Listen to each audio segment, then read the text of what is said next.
When I was serving in Dallas itself, I was there about 15 months total, but I served in one area for 9 months. And that's really long for our mission. That's about as long as anyone served anywhere. At about the 6-month mark in that area, I had tracted a lot. And I knew the areas pretty well. There's one area of town, of my area, I can't remember what the street is called, Webb something. And if you serve there, you'll know it. But it's entirely Hispanic. Just the whole area of town is Mexican predominantly, but you'll find people from Honduras and Guatemala and other places. Mostly Mexican though.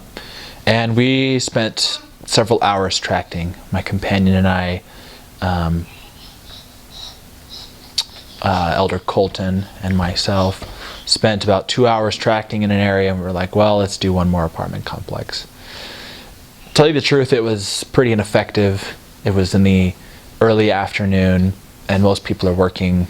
The wives don't want to answer the door, or they're with their family in another apartment. So about 9/10 of the apartments do not open their doors.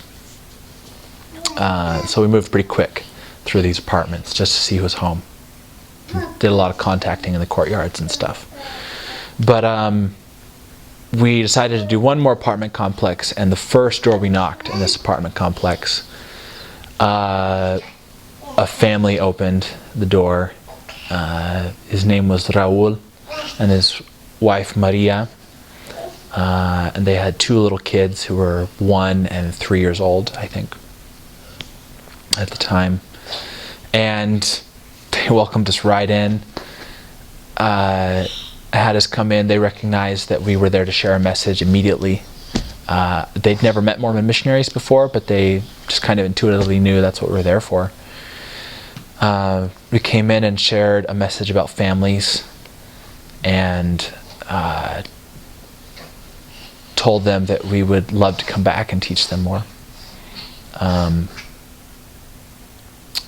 At this point, we didn't suspect that they were extremely interested. You get indoors fairly often, but we noticed that they were more interested in the average person, at least. So we did come back, and they were there. And surprisingly, he had done the reading that we assigned, and taken notes. He had gone through it and written down very carefully the things that he'd learned. And this is the first time that happened in my entire mission.